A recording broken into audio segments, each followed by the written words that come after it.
பனிக்கட்டியை சூடாக்கினால் அது உருகும். நீ நன்றாக படித்தால் தேர்வில் தேர்ச்சி பெறலாம். நீ நன்றாக படித்திருந்தால் தேர்வில் தேர்ச்சி பெற்றிருப்பாய். நான் முதலமைச்சரானால் இவற்றையெல்லாம் செய்வேன். இந்த 4 சென்டென்சஸ்மே கேட்குறதுக்கு ஒரே மாதிரியாக இருந்தாலும் 4க்குமே வேறு வேறு டென்சஸ், இந்த 4க்குமே வேறு வேறு ஃபார்முலா. இது எல்லாத்தையுமே இங்கிலீஷில் எப்படி சொல்லணும் அப்படின்னு தெரிஞ்சுக்கணும் அப்படின்னா இஃப் கிளாஸஸ் பற்றிய போதிய அறிவு நமக்கு வேணும். அதுக்கு இந்த வீடியோ உங்களுக்கு முழுசாக ஹெல்ப் பண்ணும். அதனால் கடைசி வரைக்கும் இந்த வீடியோவை பாருங்கள், பயன்பெறுங்கள். If classes. இஃப் கிளாஸஸை நம்ம கண்டிஷனல் கிளாஸஸ் அப்படின்னு சொல்லலாம். இப்போ 4 கண்டிஷனல் கிளாஸஸ் வந்து பேசிக்காக இருக்குது. ஸோ நம்ம 4 கண்டிஷனல் கிளாஸஸ் அப்படின்னு சொல்லும் போது நம்ம first conditional, second conditional, third conditional, fourth conditional அப்படின்ட்டு கவுண்ட் பண்ணக்கூடாது. மாறாக அது 0 கண்டிஷனல்லேருந்து தொடங்கும். அப்போ 0 conditional, first conditional, second conditional, third conditional. So இதுதான் 4 கண்டிஷனல் கிளாஸஸ். ப்ளஸ் இந்த வீடியோவில் மிக்ஸ்டு கண்டிஷனல்னால் என்னது அப்படின்றதையும் பார்க்க போகிறோம். முதல்ல what are conditionals? The conditionals அப்படின்னா என்னது? In short, conditionals are statements that describe both hypothetical and real situations. They are often called if clauses because they often begin with if. இங்கே என்ன சொல்ல வராங்க அப்படின்னா சுருக்கமாக கண்டிஷனல்ஸ் அப்படின்றது என்னதுன்னு பார்த்தீங்கன்னா ரியல் சிச்சுவேஷன்ஸ், அதாவது உண்மையான சிச்சுவேஷன்ஸ் இருக்கு இல்லையா, அதை பற்றியும் அல்லது ஹைப்போதெட்டிக்கல் சிச்சுவேஷன்ஸ் அப்படின்னு சொல்லுவோம். இந்த இடத்துல ஹைப்போதெட்டிக்கல் அப்படின்னாவே என்ன அர்த்தம் அப்படின்னா உண்மையல்லாத அப்படின்னு அர்த்தம் இருக்குது, அல்லது இதுவரை நிகழாத அப்படின்னு ஒரு அர்த்தம் இருக்குது, கற்பனையான அப்படின்ற ஒரு அர்த்தம் இருக்குது, புனைவு கோழியான அப்படின்ற அர்த்தம்லாம் இருக்குது. அப்போ உண்மையல்லாத சிச்சுவேஷன்ஸ், கற்பனையான சிச்சுவேஷன்ஸ், சில சமயத்தில் அது பேஸ்ட் ஆன் கெஸ்ஸாக கூட இருக்கலாம். ஸோ இது போன்ற சிச்சுவேஷன்ஸை வந்து டிஸ்கிரைப் பண்ணுற ஸ்டேட்மெண்ட்ஸ் தான் கண்டிஷனல்ஸ் அப்படின்னு சொல்லலாம். இன்னொரு காரணம் இதை கண்டிஷனல்ஸ் அப்படின்னு சொல்கிறதுக்கு என்னென்னா இதில் பார்த்தீங்கன்னா ஒரு கண்டிஷன் இருக்கும், அந்த கண்டிஷன் நிறைவேறினா அதுக்கான ரிசல்ட் என்னன்றதையும் சொல்லும். ஸோ அதனால் கூட இதை வந்து நம்ம கண்டிஷனல் கிளாஸஸ் அப்படின்னு சொல்லலாம்.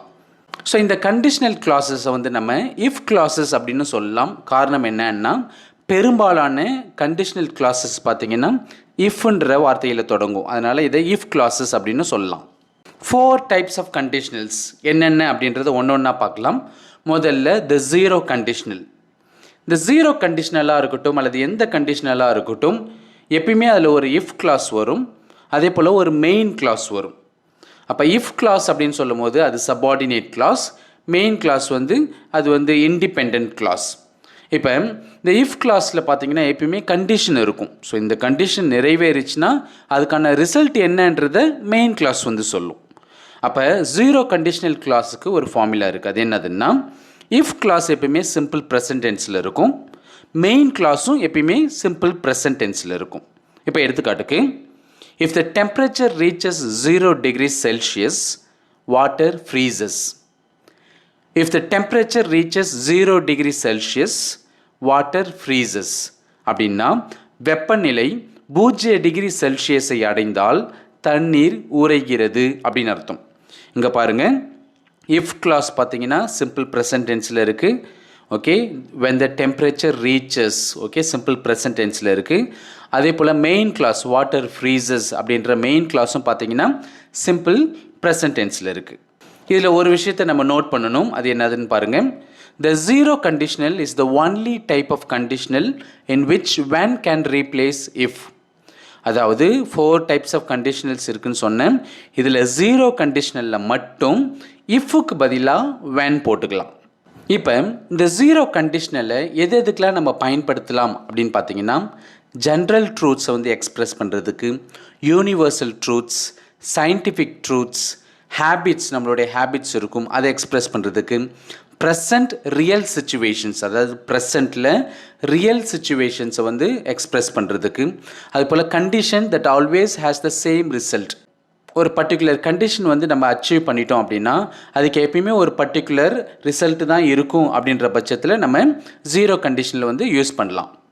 The 0 conditional is used to talk about what we normally do in real life situations. Real life situations, hypothetical situations கிடையாது, கற்பனையான ஒரு சுச்சுவேஷன் கிடையாது. பட் ரியல் லைஃப் சுச்சுவேஷன்ஸில் நம்ம நார்மலாக என்ன பண்ணுறோன்றதை வெளிப்படுத்துறதுக்கு நம்ம ஜீரோ கண்டிஷனல் பயன்படுத்தலாம். இப்போ சில எக்ஸாம்பிள்ஸ் பார்க்கலாம் இந்த ஃபார்முலாவை பயன்படுத்தி. இங்கே பாருங்கள், நான் உங்களுக்கு ஃபார்முலா கொடுத்துருக்கேன். இஃப் அல்லது when பயன்படுத்தலாம். அதே போல் இஃப் கிளாஸில் சிம்பிள் ப்ரெசன்ட் டென்ஸ் பயன்படுத்தணும்னு சொன்னேன். ப்ளஸ் மெயின் கிளாஸ்லேயும் சிம்பிள் ப்ரெசன்ட் டென்ஸ் தான் பயன்படுத்தணும். அப்போ ஒரு எக்ஸாம்பிள் பாருங்கள். If water is heated to 100 degrees Celsius, it turns to steam. When water is heated to 100 degrees Celsius, it turns to steam. அப்படின்னா தண்ணீரை 100 டிகிரி செல்சியஸ் வரை சூடாக்கினால் அது நீராவியாக மாறும். இது பார்த்தீங்கன்னா ஒரு சயின்டிஃபிக் ட்ரூத். இதை நம்ம யூனிவர்சல் ட்ரூத் அப்படின்னு சொல்லலாம், அல்லது ஜென்ரல் ட்ரூத் அப்படின்னு கூட சொல்லலாம். இங்கே பார்த்தீங்கன்னா ஃபர்ஸ்ட் இஃப் கிளாஸ் பார்த்தீங்கன்னா சிம்பிள் ப்ரெசன்ட் டென்ஸில் வந்திருக்கு, ரெட் கலரில் கொடுத்துருக்குறேன். அதுபோல் மெயின் கிளாஸ் பார்த்தீங்கன்னா சிம்பிள் ப்ரெசன்ட் டென்ஸில் தான் வந்திருக்கு, அதை நான் க்ரீன் கலரில் கொடுத்துருக்குறேன். இன்னொரு example, when you mix red and yellow you get orange. if you mix red and yellow you get orange. அப்படின்னா சிவப்பு மற்றும் மஞ்சள் கலந்தால் ஆரஞ்சு கிடைக்கும் அப்படின்னு அர்த்தம். இங்கே பார்த்தீங்கன்னா இஃப் கிளாஸ் சிம்பிள் ப்ரெசன்ட் டென்ஸில் இருக்குது, அதே போல் மெயின் கிளாஸும் பார்த்தீங்கன்னா சிம்பிள் ப்ரெசன்ட் டென்ஸில் இருக்குது. ஏன்னா இதுவும் ஒரு யூனிவர்சல் ட்ரூத். மூன்றாவது எக்ஸாம்பிள் பாருங்கள். If you heat ice it melts. If you heat ice it melts அப்படின்னா நீங்கள் பனிக்கட்டியை சூடாக்கினால் அது உருகும். இங்கேயும் பார்த்தீங்கன்னா ரெண்டு கிளாஸஸுமே சிம்பிள் ப்ரெசன்ட் டென்ஸில் வந்திருக்கு, ஏன்னா இதுவும் ஒரு சயின்டிஃபிக் ட்ரூத். அடுத்த example, if there is nothing on TV I read books.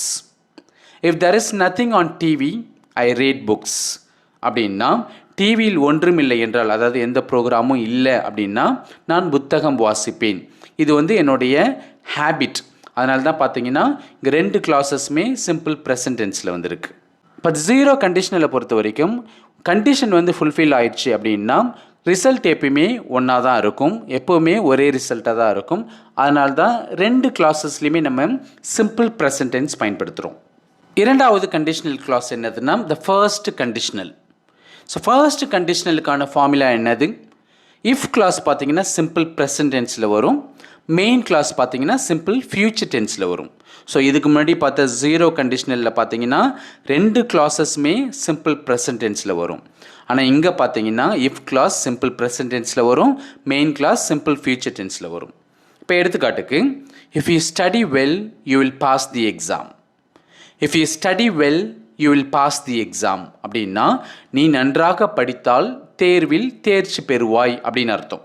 இங்கே பார்த்தீங்கன்னா இஃப் யூ ஸ்டடி வெல் அப்படின்றது சிம்பிள் ப்ரெசன்ட் டென்ஸில் வந்திருக்கு, யூ வில் பாஸ் தி எக்ஸாம்ன்றது சிம்பிள் ஃபியூச்சர் டென்ஸில் வந்திருக்கு. இப்போ இந்த கண்டிஷன் பார்த்தீங்கன்னா ப்ரெசண்ட்டில் இருந்தாலும் சரி அல்லது ஃப்யூச்சரில் இருந்தாலும் சரி, இஃப் கிளாஸில் வந்து எப்பயுமே சிம்பிள் ப்ரெசன்ட் டென்ஸ் தான் பயன்படுத்தணுமே தவிர ஃப்யூச்சர் டென்ஸ் பயன்படுத்தக்கூடாது. மாறாக மெயின் கிளாஸில் தான் நம்ம ஃப்யூச்சர் டென்ஸ் பயன்படுத்தலாம், ஞாபகம் வச்சுக்கோங்க. திரும்பவும் சொல்கிறேன், இஃப்பில் தொடங்குகிற கிளாஸில் ஃப்யூச்சர் டென்ஸ் பயன்படுத்தக்கூடாது. ஃப்யூச்சர் குறித்தாலும் நம்ம வந்து ப்ரெசன்ட் டென்ஸ் தான் பயன்படுத்தணும். The first conditional expresses a future situation that might occur, assuming that if the condition is fulfilled, the outcome is likely to happen in the future, but not guaranteed. இங்கே என்ன சொல்ல வராங்க அப்படின்னா, the first conditional அப்படின்றது ஃப்யூச்சரில் நடக்க போகிற ஒரு சிச்சுவேஷன் என்னன்றதை எக்ஸ்ப்ரெஸ் பண்ணுது. அதுவும் எதனால் அப்படின்னா, இந்த கண்டிஷன் வந்து ஃபுல்ஃபில் ஆச்சு அப்படின்னா ஃப்யூச்சரில் இந்த ரிசல்ட் தான் வரும் அப்படின்னு அஸ்யூம் பண்ணிக்கிறது. அதே சமயத்தில் இந்த ரிசல்ட் தான் வரும் அப்படின்ட்டு நம்ம 100% வந்து நம்ம கேரண்டியும் கொடுக்க முடியாது. இப்போ எடுத்துக்காட்டுக்கு, நீ நல்லா படித்தா எக்ஸாமில் பாஸ் பண்ணலாம். இங்கே பார்த்தீங்கன்னா நல்லா படித்தா எக்ஸாமில் பாஸ் பண்ணலாம், கிட்டத்தட்ட 90% உண்மையாகவே அவங்க எக்ஸாமில் பாஸ் பண்ணிடுவாங்க. ஆனால் இதுக்கு வந்து நம்ம ஃபுல் கேரண்டி கொடுக்க முடியாது. ஏன்னா நல்லா படிச்சுட்டு ஃபெயில் ஆகிறவங்களும் இருக்கிறாங்க. ஒருவேளை கொஸ்டின்ஸ் வந்து அவுட் ஆஃப் சிலபஸ்லேருந்து கேட்டிருக்கலாம், அல்லது நல்லா படித்த இவர் எக்ஸாம் ஹாலில் போயிட்டு மயக்கம் போட்டு விழுந்திருக்கலாம், அதனால தான் சொன்னேன் ஃபர்ஸ்ட் கண்டிஷனலில் இந்த கண்டிஷன் வந்து ஃபுல்ஃபில் ஆச்சுன்னா கிட்டத்தட்ட இந்த பர்டிகுலர் ரிசல்ட் தான் இருக்கும் அப்படின்னு நம்மளால் கெஸ் பண்ண முடியும். ஆனால் அதே சமயத்தில் 100% வந்து நம்ம கேரண்டி கொடுக்க முடியாது. அதை தான் இங்கே போட்டிருக்கோம். Here we predict a likely result in the future if the condition is fulfilled. நான் ஏற்கனவே சொன்னா போல் எப்படி ஜீரோ கண்டிஷனல் வந்து ரியல் சிச்சுவேஷன்ஸை பற்றி பேசுதோ அதே போல் ஃபர்ஸ்ட் கண்டிஷனலும் பார்த்தீங்கன்னா ரியல் சிச்சுவேஷன்ஸை பற்றி தான் பேசும். அதே போல் இதில் உள்ள கண்டிஷனும் பார்த்தீங்கன்னா பாசிபிள் கண்டிஷன் தான். நீ நன்றாக படித்தால் எக்ஸாமில் பாஸ் பண்ணுவ. அப்போ நீ நன்றாக படிப்பது என்பது ஒரு பாசிபிள் கண்டிஷன் தான். அப்போ அந்த கண்டிஷன் பாசிபிளாக ஆச்சுன்னா அதனுடைய ப்ராபபிள் ரிசல்ட் ஃப்யூச்சரில் என்னன்றதை இந்த ஃபர்ஸ்ட் கண்டிஷனல் சொல்லுது. ப்ராபபிள் அப்படின்னு சொல்லும் போது அதுக்கான மீனிங் என்னதுன்னா நிகழ வாய்ப்புள்ள அப்படின்னு அர்த்தம், அல்லது எதிர்பார்க்கத்தக்க அப்படின்னு அர்த்தம். அப்போ இந்த கண்டிஷன் ஃபுல்ஃபில் ஆச்சுன்னா எந்த ரிசல்ட் வந்து எதிர்பார்க்கத்தக்கதாக உள்ளது அதை தான் இந்த ஃபர்ஸ்ட் கண்டிஷனல் சொல்லுது. உங்களுக்கு இப்போ கொஞ்சம் குழப்பமாக இருக்கலாம். இப்போ நான் எக்ஸாம்பிள்ஸ்லாம் கொடுக்கும்போது உங்களுக்கு நல்லா தெளிவாக புரியும். இப்போ பாருங்கள், இதுக்கான ஃபார்முலா நான் ஏற்கனவே சொன்னேன். இஃப் கிளாஸில் சிம்பிள் ப்ரெசன்ட் டென்ஸ் வரும், ப்ளஸ் வில் ப்ளஸ் இன்ஃபினிட்டிவ் நம்ம பயன்படுத்தலாம். இன்ஃபினிட்டிவ் அப்படின்னு சொல்லும் போது நம்ம வந்து V1 சொல்கிறோம், அதாவது present form of the verb நம்ம சொல்கிறோம், base form of the verb, root form of the verb, அதை தான் சொல்கிறோம். இங்கே பாருங்கள், if you play hard you will win the match. If you play hard you will win the match அப்படின்னா நீ கடுமையாக விளையாடினால் போட்டியில் வெற்றி பெறுவாய் அப்படின்னு அர்த்தம். அப்போ இஃப் யூ ப்ளே ஹார்ட்ன்றது தான் கண்டிஷன். அந்த கண்டிஷன் ஃபுல்ஃபில் ஆச்சுன்னா ரிசல்ட் என்னது? You will win the match. நீங்கள் மேட்சை வின் பண்ணுவீங்க அப்படின்னு அர்த்தம். அப்போ இஃப் யூ ப்ளே ஹார்ட்ன்றது சிம்பிள் ப்ரெசன்ட் டென்ஸில் வந்திருக்கு. You will win the match அப்படின்றது சிம்பிள் ஃபியூச்சர் டென்ஸில் வந்திருக்கு. அடுத்த எக்ஸாம்பிள் பாருங்கள். I'll pay you double if you finish the work by Friday. I'll pay you double if you finish the work by Friday. இதுக்கு என்ன meaning அப்படின்னா, வெள்ளிக்கிழமைக்குள் வேலையை முடித்தால் 2 மடங்கு சம்பளம் தருகிறேன், அதான் அர்த்தம். இங்கே பாருங்கள், I'll pay you double அப்படின்றது தான் main clause. If you finish the work by Fridayன்றது if கிளாஸ், அதாவது சபார்டினேட் கிளாஸ். இங்கே பார்த்தீங்கன்னா நம்ம மெயின் கிளாஸை முன்னாடி போட்டு சபார்டினேட் கிளாஸ், அதாவது இஃப் கிளாஸை பின்னாடி போட்டிருக்கோம். நம்ம எப்படி வேணால் போடலாம். ஓகே, மெயின் கிளாஸை முன்னாடியும் போடலாம், இஃப் கிளாஸை பின்னாடியும் போடலாம், இஃப் கிளாஸை முன்னாடி போட்டு மெயின் கிளாஸை பின்னாடியும் போடலாம். இங்கே வந்து நம்ம வைஸ் வேர்ஸா நம்ம மாற்றி மாற்றி போட்டிருக்கோம். இங்கே பாருங்கள், I'll pay you double அப்படின்றது மெயின் கிளாஸ், அது சிம்பிள் ஃபியூச்சர் டென்ஸில் வந்திருக்கு. ஆனால் இஃப் கிளாஸ் பாருங்கள் சிம்பிள் ப்ரெசன்ட் டென்ஸில் தான் வந்திருக்கணும். இங்கே பாருங்கள், if you finish the work by ஃப்ரைடேன்றது சிம்பிள் ப்ரெசன்ட் டென்ஸில் வந்திருக்கு. இப்போ இந்த ரூல் பாருங்கள். Though will is most commonly used in the first conditional, you can also use may, might, can, could or should. But the meaning differs depending on the modal verb you are using. The first conditional பொறுத்த வரைக்கும் main கிளாஸில் நம்ம future tense பயன்படுத்துகிறோம். அங்கே will என்ற model verb வந்து நம்ம பெரும்பாலும் பயன்படுத்தினாலும் கூட வில்லுக்கு பதிலாக நம்ம may, might, can, could, should போன்ற மாடல் வேர்ப்ஸும் பயன்படுத்தலாம். ஆனால் மீனிங் வந்து கொஞ்சம் மாறும். ஸோ நம்ம எந்த மாடல் வேர்பு பயன்படுத்துகிறோமோ அதுக்கு தகுந்தா போல் மீனிங் மாறும். இப்போ எடுத்துக்காட்டுக்கு, they can do it if they try அப்படின்னா அவர்கள் முயற்சி செய்தால் அவர்களால் செய்ய முடியும் அப்படின்னு அர்த்தம். இந்த இடத்துல பார்த்தீங்கன்னா can indicates the result is possible. அதாவது அவங்க முயற்சி பண்ணாங்கன்னா ரிசல்ட் என்னது? அவங்களால செய்ய முடியும். அந்த ரிசல்ட் வந்து பாசிபிள் அப்படின்றத கேன் என்ற மாடல் வேர்பு வந்து இண்டிகேட் பண்ணுது. அடுத்த எக்ஸாம்பிள் பாருங்கள். He should get a dog if he is lonely. அவர் தனிமையாக ஃபீல் பண்ணுறாரு அப்படின்னா அவர் ஒரு நாய் வாங்கணும் அப்படின்னு சொல்கிறோம். இந்த இடத்துல பார்த்தீங்கன்னா த ஸ்பீக்கர் வந்து அவருடைய ஒப்பீனியனை வந்து கொடுக்குறாரு. should indicates that the speaker is giving their opinion. If I see the man, I may say something to him. அப்படின்னா நான் அவரை பார்த்தால் அவரிடம் ஏதாவது ஒன்று சொல்லலாம் அப்படின்னு அர்த்தம். அநேகமாக சொல்லுவேன் அப்படின்னு அர்த்தம். இந்த இடத்துல பாருங்கள், may implies a degree of uncertainty about saying something to him in case the condition is fulfilled. இந்த இடத்துல மேன்றது எதை இண்டிகேட் பண்ணுது அப்படின்னா, இந்த கண்டிஷன் ஃபுல்ஃபில் ஆச்சுன்னா, அதாவது அந்த மனிதரை நான் பார்த்தால் அந்த மனிதர்கிட்ட நான் ஏதாவது சொல்லுவேனா சொல்ல மாட்டானான்றது கொஞ்சம் அன்சர்டனாகவே இருக்குது, ஷுவராக கிடையாது. ஸோ அதனால தான் அந்த இடத்துல நம்ம வந்து மே பயன்படுத்துகிறோம். ஒருவேளை நான் சொல்லலாம் ஆனால் சொல்லாமலும் இருக்கலாம் அப்படின்ற மீனிங் இருக்குது.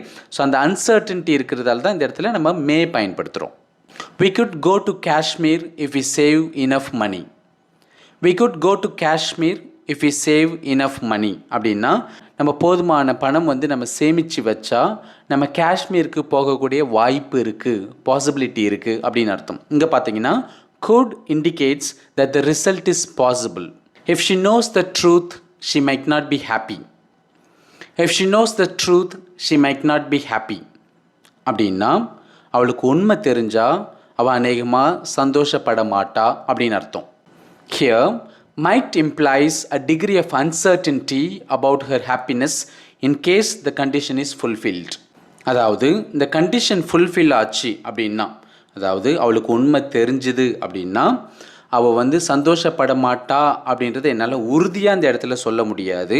ஒருவேளை அவள் சந்தோஷக்கூட படலாம், என்னால் அதை வந்து உறுதியாக சொல்ல முடியாது.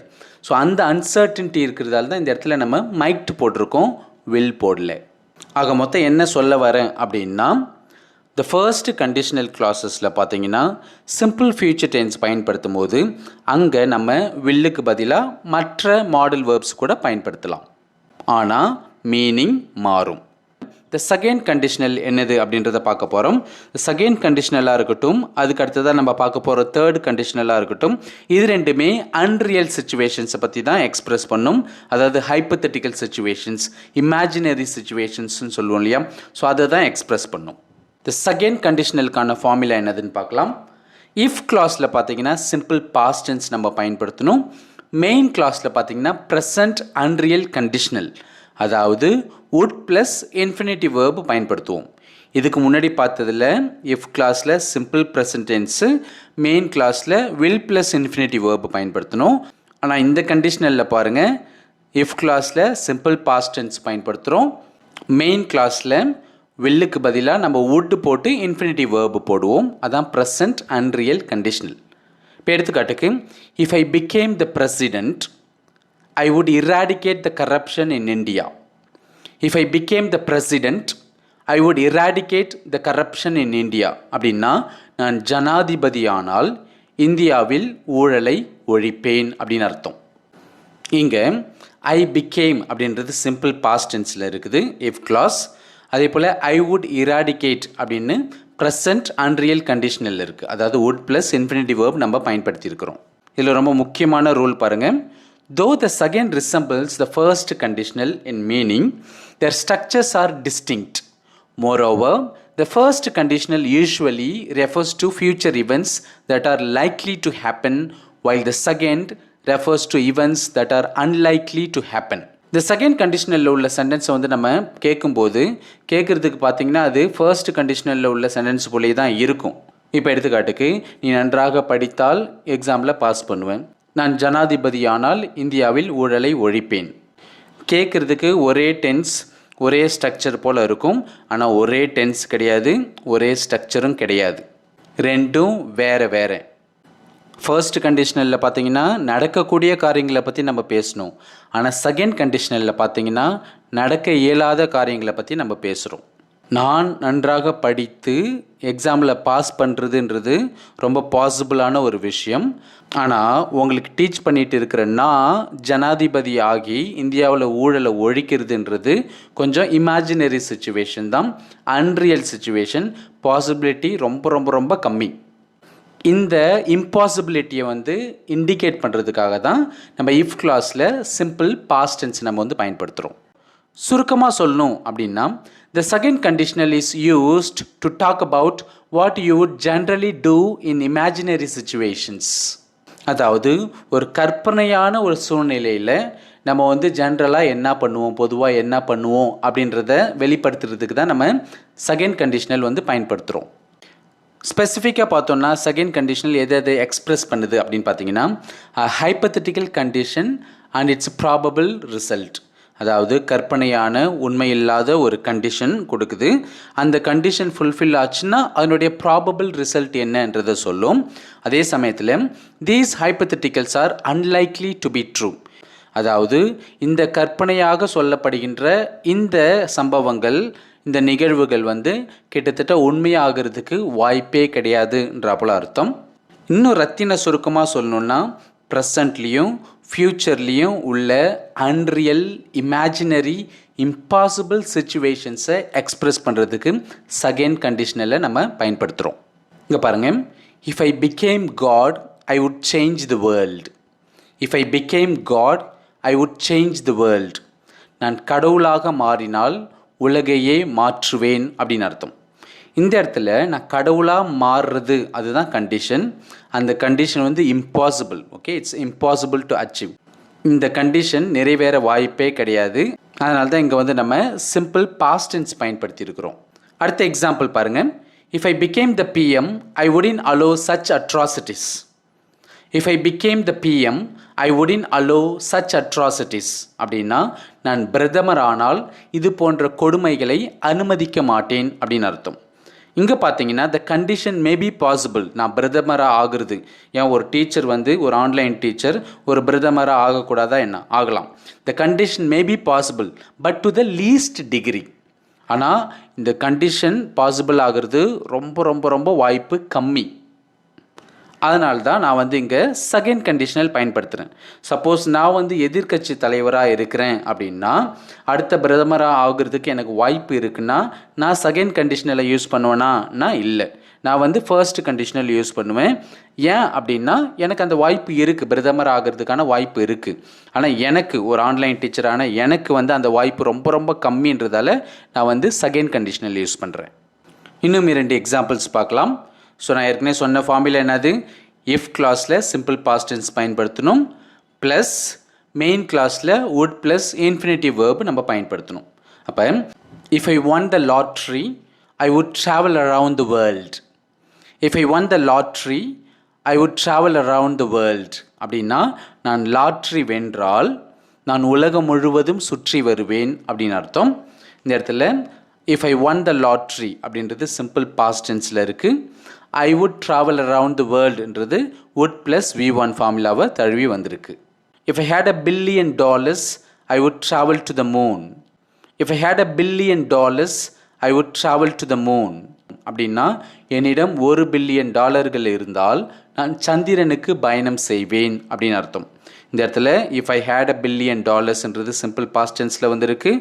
ஐ would travel to the moon அப்படின்றது வுட் ப்ளஸ் V1 ஃபார்முலாவை தழுவி வந்திருக்கு.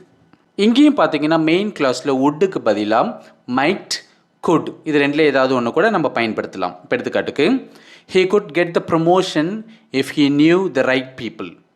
he could get the promotion if he knew the right people அப்படின்னா சரியான நபர்களை தெரிந்திருந்தால் அவருக்கு பதவி உயர்வு கிடைக்க வாய்ப்புள்ளது அப்படின்னு அர்த்தம். ஸோ இங்கே வந்து வுட்டுக்கு பதிலாக மைட், குட் யூஸ் பண்ணலாம், ஆனால் மீனிங் வந்து மாறும்.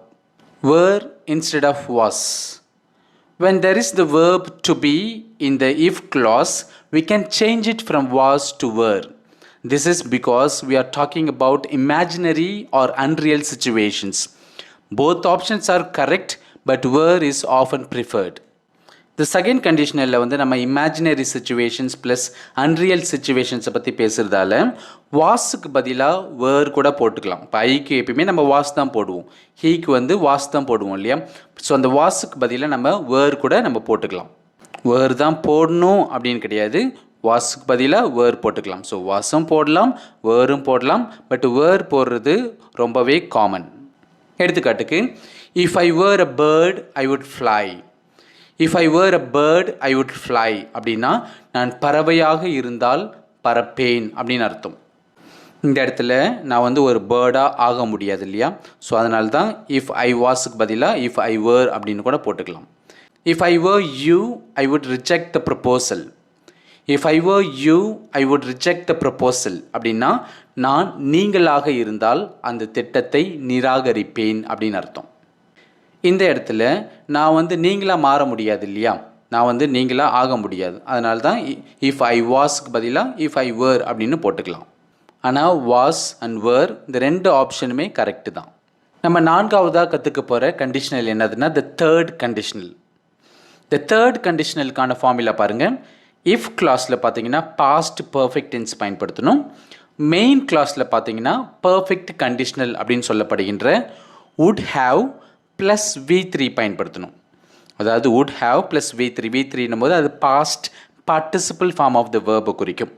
இப்போ எடுத்துக்காட்டுக்கு if I had studied well I would have passed the exam. If I had studied well, I would have passed the exam. அப்படின்னா நான் நன்றாக படித்திருந்தால் தேர்வில் தேர்ச்சி பெற்றிருப்பேன் அப்படின்னு அர்த்தம். அப்படின்னா என்ன ஆயிருக்குங்க ஆக்சுவலி, நான் நல்லா படிக்கலை, நான் அதனால் ஃபெயில் ஆகிட்டேன். அதுதான் ரியல் சுச்சுவேஷன். ஆனால் இங்கே ஒரு இமேஜினரி சுச்சுவேஷன், இங்கே ஒரு ஹைப்போதெட்டிக்கல் சுச்சுவேஷன் நான் கொடுக்குறேன் பாருங்கள். நான் நன்றாக படித்திருந்தால் அதனால் விளையக்கூடிய அவுட்கம் என்னது, அதனால் உருவாகக்கூடிய ரிசல்ட் என்னது? I would have passed the exam. நான் தேர்வில் வெற்றி பெற்றிருப்பேன் அல்லது தேர்ச்சி பெற்றிருப்பேன் அப்படின்னு அர்த்தம். அப்போ இந்த கண்டிஷனல் நம்ம எங்கே பயன்படுத்துகிறோம் அப்படின்னு பாருங்கள். The third conditional expresses an unreal imaginary situation in the past with reference to the hypothetical outcome that would result also in the past. அதாவது கடந்த காலத்தில் நடக்காத அல்லது கற்பனையான ஒரு சிச்சுவேஷனை சொல்லி ஒரு கண்டிஷன் சொல்லி அந்த கண்டிஷன் வந்து ஃபுல்ஃபில் ஆச்சுன்னா அதனுடைய விளைவு, அதாவது கடந்த காலத்திலேயே அதனுடைய விளைவு எப்படி இருந்திருக்கும் அப்படின்னு நம்ம கெஸ் பண்ணுறோம் இல்லையா, அதை சொல்கிறதுக்கு தான் தேர்ட் கண்டிஷனில் வந்து நம்ம பயன்படுத்துகிறோம். ஆனால் பார்த்தீங்கன்னா கடந்த காலத்தில் உள்ள ரியாலிட்டி வேறு, அதனுடைய அவுட்கமும் வேறு. இப்போ எடுத்துக்காட்டுக்கு நான் நல்லா படிக்கலை, நான் ஃபெயில் ஆகிட்டேன், அதான் ரியாலிட்டி. ஆனால் இப்போ நான் என்ன சொல்கிறேன், நான் நல்லா படித்திருந்தால் நான் எக்ஸாமில் பாஸ் பண்ணியிருப்பேன் அப்படின்னு சொல்கிறோம். இதை சம்மரைஸ் பண்ணணும் அப்படின்னா, the person is imagining a different past unreal condition and its probable result in the past. இப்போ சில எக்ஸாம்பிள்ஸ்லாம் கொடுத்தா உங்களுக்கு நல்லா புரியும் அப்படின்னு நம்புகிறேன். ஃபார்முலா என்னது, if clauseல past perfect tense பயன்படுத்துகிறோம். மெயின் கிளாஸில் பார்த்தீங்கன்னா would have plus past participle verb பயன்படுத்துகிறோம், அதாவது V3 பயன்படுத்துகிறோம். if she had played hard she would have won the match. if she had played hard she would have won the match. அப்படின்னா அவள் கடினமாக விளையாடி இருந்தால் அவள் போட்டியில் வெற்றி பெற்றிருப்பாள் அப்படின்னு அர்த்தம். அப்படின்னா ரியாலிட்டி என்னது, அவள் கஷ்டப்பட்டு விளையாடல அதனால் தோத்துட்டா, அதுதான் ரியாலிட்டி. ஆனால் இங்கே கற்பனை என்னது, அவள் கடினமாக விளையாடி இருந்தால் அவள் போட்டியில் வெற்றி பெற்றிருப்பாள் அப்படின்றது தான் நம்மளுடைய guess. We would have caught the train if we had left the house a little earlier. அப்படின்னா கொஞ்சம் முன்னாடியே வீட்டை விட்டு கிளம்பி இருந்தால் நாம் ரயிலை பிடித்திருப்போம் அப்படின்னு அர்த்தம். அப்படின்னா என்ன அர்த்தம், நம்ம முன்னாடியே வீட்டை விட்டு கிளம்பல அதனால் ரயிலை மிஸ் பண்ணிட்டோம் அப்படின்னு அர்த்தம். அதான் ரியாலிட்டி.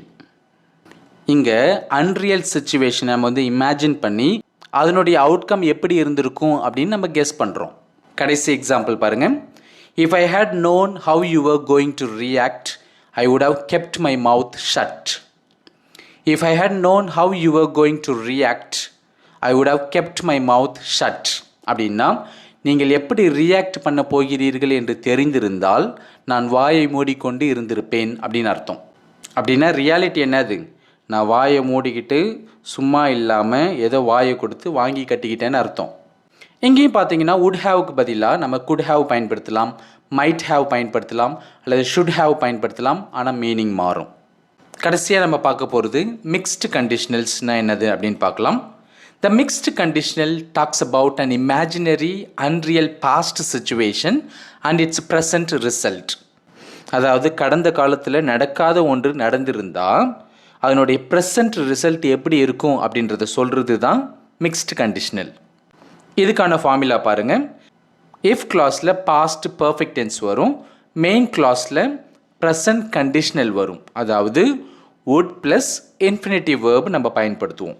இப்போ எடுத்துக்காட்டுக்கு if I had studied harder I would be a teacher now. if I had studied harder I would be a teacher now. அப்படின்னா நான் நன்றாக படித்திருந்தால் நான் இப்போது ஒரு ஆசிரியராக இருப்பேன் அப்படின்னு அர்த்தம். அப்படின்னா என்ன அர்த்தம், நான் நல்லா படிக்கலை அதனால் இப்போ நான் டீச்சராக இல்லை அப்படின்னு அர்த்தம். ஆனால் நான் நல்லா படிச்சிருந்தேன் அப்படின்னா ப்ரெசண்ட்டில் பார்த்தீங்கன்னா இப்போ நான் ஒரு டீச்சராக ஆகியிருப்பேன் அப்படின்னு அர்த்தம். if she had attended that interview she would be a software engineer now. அப்படின்னா அவள் அந்த நேர்காணலில் கலந்து கொண்டிருந்தால் இப்போது சாஃப்ட்வேர் என்ஜினியர் ஆகியிருப்பாள் அப்படின்னு அர்த்தம். இப்போ ரியாலிட்டி என்னது அப்படின்னு பார்த்தீங்கன்னா அவள் வந்து அந்த இன்டர்வியூ வந்து அட்டென்ட் பண்ணல, அதனால் இப்போ வந்து அவள் சாஃப்ட்வேர் என்ஜினியராக இல்லை அப்படின்னு அர்த்தம். ஸோ இதுதான் மிக்ஸ்ட் கண்டிஷனல். இப்போ எல்லா கண்டிஷனல்ஸையும் ஒரே ஸ்க்ரீனில் போட்டிருக்கேன். இப்போ பாருங்கள், ஜீரோ கண்டிஷனல் அப்படின்னு எடுத்துக்கிட்டிங்கன்னா இஃப் கிளாஸ் மெயின் கிளாஸ் ரெண்டுமே சிம்பிள் ப்ரெசன்ட் டென்ஸில் வரும். எடுத்துக்காட்டுக்கு if I eat breakfast I feel good all day அப்படின்னா நான் பிரேக்ஃபாஸ்ட்டு சாப்பிட்டா நாள் ஃபுல்லாக எனக்கு நல்லா ஃபீல் பண்ணுவேன் அப்படின்னு அர்த்தம். இது எனக்கு ஒரு ஜென்ரல் ட்ரூத். ஃபர்ஸ்ட் கண்டிஷனல் பாருங்கள், இஃப் கிளாஸில் சிம்பிள் ப்ரெசன்ட் டென்ஸ் வரணும், மெயின் கிளாஸில் சிம்பிள் ஃபியூச்சர் டென்ஸ் வரணும். If I have a test tomorrow I will study to night. நாளைக்கு எனக்கு டெஸ்ட் இருக்குது அப்படின்னா இன்றைக்கி நைட்டு நான் படிப்பேன் அப்படின்னு அர்த்தம். செகண்ட் கண்டிஷனல் பாருங்கள், இஃப் கிளாஸில் சிம்பிள் பாஸ்ட் டென்ஸ் வரணும், மெயின் கிளாஸில் வுட் ப்ளஸ் இன்ஃபினிட்டிவ் வேர்ப் வரணும். அப்படின்னா if I had $1 million I would buy a boat. என்கிட்ட $1 million இருந்துச்சுன்னா ஒரு போட்டு வாங்குவேன் அப்படின்னு அர்த்தம். அப்படின்னா என்கிட்ட $1 million இல்லைன்ற ஒரு உள்குத்து உள்ளே இருக்குது. தேர்ட் கண்டிஷனல் பாருங்கள், இஃப் கிளாஸில் பாஸ்ட் பர்ஃபெக்ட் டென்ஸ் வரணும், மெயின் கிளாஸில் would have plus past participle verb வரணும். எடுத்துக்காட்டுக்கு if I had prepared for the interview I would have got the job. அப்படின்னா நான் இன்டர்வியூக்கு ப்ரிப்பேர் பண்ணியிருந்தேன்னா எனக்கு அந்த வேலை கிடைச்சிருக்கும் அப்படின்னு அர்த்தம். மிக்ஸ்ட் கண்டிஷனலுக்கு பாருங்கள், இஃப் கிளாஸில் பாஸ்ட் பர்ஃபெக்ட் டென்ஸ் வரணும், மெயின் கிளாஸில் வுட் ப்ளஸ் இன்ஃபினிட்டிவ் வேர்பு வரணும். அப்படின்னா if I had invited him he would be here. நான் அவனை கூப்பிட்டுருந்தேன் அப்படின்னா அவன் இங்கே இருப்பான் அப்படின்னு அர்த்தம். கடைசியாக உங்களுக்கு ஒரு சின்ன டெஸ்ட். இங்கே 4 சென்டென்சஸ் கொடுத்துருக்கேன். இந்த 4 சென்டென்சஸையும் நீங்கள் இங்கிலீஷில் அப்படியே ட்ரான்ஸ்லேட் பண்ணுங்கள். நீங்கள் எந்தெந்த கண்டிஷனில் யூஸ் பண்ணணும் அப்படின்றதையும் நான் ப்ராக்கெட்டுக்குள்ளே கொடுத்துருக்கேன். ஸோ வீடியோவை பாஸ் பண்ணிவிட்டு ஆன்சரை காமெண்ட்ஸில் மென்ஷன் பண்ணுங்கள். இந்த வீடியோ உங்களுக்கு பிடிச்சிருக்கும் அப்படின்னு நம்புகிறேன், புரிஞ்சிருக்கும் அப்படின்னு நம்புகிறேன். புரிஞ்சிருந்தா இந்த வீடியோக்கு ஒரு தம்ஸ் அப் கொடுங்க, சப்ஸ்கிரைப் பண்ணுங்கள், உங்களோட ஃபீட்பேக்கை காமெண்ட்ஸில் மென்ஷன் பண்ணுங்கள், உங்களோட ஃப்ரெண்ட்ஸ் கூட ஷேர் பண்ணுங்கள். மீண்டும் நம்ம அடுத்த வீடியோவில் சந்திக்கலாம். தேங்க்யூ.